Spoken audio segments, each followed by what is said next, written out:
Minha vida não foi uma das melhores desde criança, pois assistia quase todo dia os meus pais brigando. Muitas dessas brigas acabavam com a mamãe chamando a polícia, e o meu pai indo passar o final de semana preso.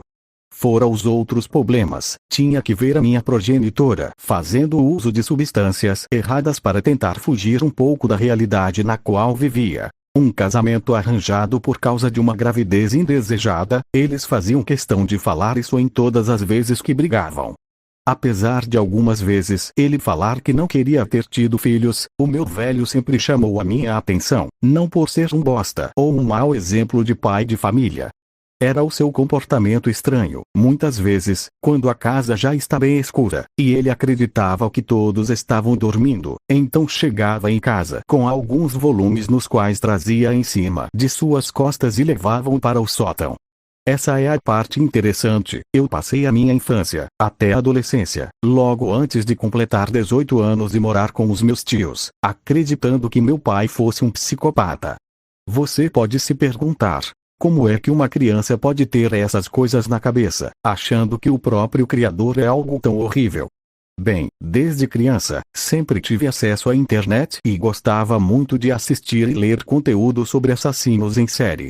Aquilo me fascinava e deixava-me excitado para alguém tão jovem. De acordo com alguns perfis, o meu pai se enquadrava em alguns. Um sujeito com indícios de problemas mentais graves, sofreu abusos dos próprios pais, o cheiro de podridão que vinha do sótão, e isso sempre foi ignorado por minha mãe, e além do mais, escondendo o rosto com aquilo e levando quase todas as semanas, coisas para o sótão as quais deixavam um odor terrível em nossa casa. Outros fatos merecem mais atenção sobre o meu papai, estes que eram bem exóticos. Eu imagino que qualquer outra criança ficaria com medo se estivessem na minha pele naquela época. Por exemplo, o meu pai costumava colocar uma máscara de palhaço todas as noites nas quais aparecia com aquelas coisas dentro de casa. É isso que fechava a minha ideia de que ele era um assassino em série, criando um personagem, ou usando aquela face assustadora para não ser identificado. Algumas vezes, o meu pai, quando queria agredir a minha mãe, usava aquela máscara, deixando a minha progenitora ainda mais à beira da loucura. Citando mais uma vez, ele nunca me agrediu, nunca me tocou e nem fez nada comigo, contudo olhava para mim, em seus olhos, talvez sentindo o mesmo que eu sentia, um vazio. O velho sempre notou que eu não tinha medo, apenas aceitava a situação na qual estava vivendo. E isso foi o que passei quando morava em minha velha casa. Estou quase terminando a faculdade de educação física, e os meus tios falaram-me que o meu pai morreu de causas desconhecidas. Acho que faz mais ou menos 2 anos que a mamãe faleceu. Com a morte do meu velho, eu fiquei um pouco triste, em razão de que, apesar de tudo, o meu pai nunca foi agressivo comigo, além de maltratar a minha mãe como se ela fosse uma mulher qualquer. O mistério estava em minha cabeça. O que o meu pai guardava todo esse tempo no sótão? Lembro que alguns conhecidos e até os meus amigos de infância desapareceram quando ainda morava com os meus pais. Não pretendia falar sobre esse detalhe peculiar, no entanto faz parte da minha história. Nessa época, eu pedi para ficar no porão, já que não dava para escutar minha mãe chorando, e nem o meu pai fazendo barulhos estranhos no sótão todas as semanas. Sei que você está querendo saber sobre os desaparecimentos, não é mesmo? Bom, primeira pessoa que lembro foi o meu melhor amigo. Este tinha um comportamento estranho, um pouco afeminado. Meu pai não aprovava nossa amizade, achando que eu iria virar uma garotinha. Em poucos dias ele sumiu.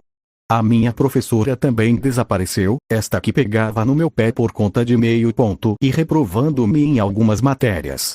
A vizinha, barulhenta, a senhora Yasmin, costumava escutar a televisão alta e não me deixava dormir. Isso também foi um motivo para desaparecer. A última pessoa, se eu não estiver enganado, que desapareceu, foi a ex-namorada do meu pai. Esta que traiu ele, e sempre quando o velho estava agredindo a minha mãe, tratava ela como se fosse a sua velha namorada, chamando a minha progenitora pelo nome da sua ex.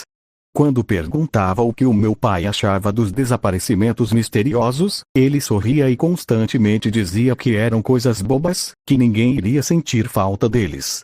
Eu apenas concordava, com sorriso no rosto e olhando para o meu velho pai, com a mesma aparência abatida olhando para mim. Como eu disse, faz pouco tempo que o meu pai havia morrido, e todo esse tempo, eu nunca entrei no sótão para saber o que ele fazia lá. Cheguei até a minha velha casa e fui em direção ao sótão, o qual estava trancado. Peguei as chaves e entrei, deparei com um lugar bizarro. Estava cheio de corpos de animais, cachorros, veados e até filhotes de vacas. Eu reconheci todos os esqueletos. Tinha um velho computador daqueles antigos no local. Achava que o cheiro de podridão seriam de corpos de vítimas do meu possível pai serial killer, mas não computador não tinha segredo para abrir. Encontrei vários arquivos os quais envolviam necrofilia e zoofilia. O meu pai gravava vídeos nos quais compartilhavam na internet, violando aqueles corpos, que levava para o sótão. Esse era o segredo do velhote. É um pouco frustrante. Eu acharia que conseguiria me identificar com meu pai de alguma forma, porém, aquela figura cheia de mistérios não passava de um tarado com gostos bizarros. Não pretendia ficar na minha casa por muito tempo quando cheguei aqui. A minha intenção era matar a curiosidade e a nostalgia do lugar, apesar da minha infância perturbadora. Decidi voltar onde dormia. No porão, bateu uma melancolia forte quando cheguei lá. A minha cama estava no mesmo local, o travesseiro e o urso de pelúcia, o guarda-roupa e as revistas de mulheres nuas, entre outras coisas de um adolescente com minha idade na época. Quando pisei no chão, senti aquela terra fofa e observei em cada lugar no qual eu enterrei as pessoas que matei. O meu melhor amigo, no canto à direita. A minha professora, próxima da minha cama. Minha vizinha, a garotinha da casa um pouco mais distante, enterrada embaixo do tapete o qual eu fazia os deveres da escola. Eu dormia todos os dias olhando para aquelas covas rasas, sentindo-me especial e poderoso.